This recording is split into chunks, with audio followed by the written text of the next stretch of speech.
Dumela bakulu, the nyame Tijan is here. I'm back kungemsana ndadzoka manje. Ndine imwe nyaya ndikubatira ipanapa nhasi ndikusangana nayo irikunzi the investigation officer from Zimbabwe Anti-Corruption Commission ZAC handling the case of Mike Chimombe and Moses Mpofu accused of defrauding the state of 7 million informed the court on Tuesday that the prosecution plans to call 13 witnesses in the trial on Mpofu and Chimombe who are accused of forging documents to win the tender of supplying goats under the presidential goat scheme. Saka panapa nyaya yakuitika ndekuda iso zake ndo yakatanga kubata vakomana avo kuti vane mhosva ndobva yaendeswa kumatare yakatoda iso vakomana bva vatombogariswa mukati. Nyaya yacho bhewa risati ranyatsobuda zvokumhanya ringoramba chingonzi dzokai tichakuona ichididi ichiramba ichingoenda nyaya ichingoporospondo. So panapa pane iyo zake ndo irikuzobuda tichaunza 13 mawitness cause nyaya iyi vakomana ava chakavahwinisa tender represidential goat scheme vakarunze vakaforja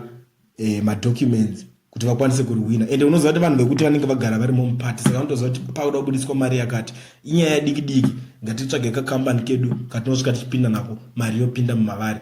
Asiwo panyaya iyi tikada kuongorora zvakawanda tichadzidza zvakawanda nekunzwa zvakawanda regedza timbomirira toona kuti mawitnesses 13 acho anouya here ende zvakare vakomana ava vachanyura here.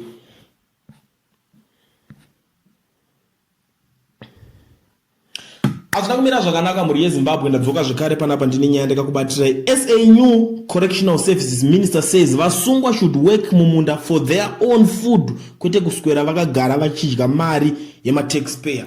Nyaya iyi inoitika ndekuda iso kuZimbabwe kunoku vanhu vanenge vari kumajere vanenge vachita mabasa akasiyana but kuSouth Africa vanenge vachingoluma. So iko zvinezvi nekudawo kweGNU yakuitika paSouth Africa obviously munhu wese anenge achinzi minister anenge apinda anenge achida kuti anzi akagonawo basa akaitawo something for the country. So ari kuti vanhu avasi vanhu vekuti havana maoko nemakumbo saka zvidani kuti vambopinda mumunda vachishandirawo chikafu pane kuti varambe vachingodya mari yehurumende kana kuti mari yenyika. Ndo situation yakuitika pamuzanzi iko zvinezvi. Amene muri yeZimbabwe imimi makaitarisawo nyaya muri kuionawo sei?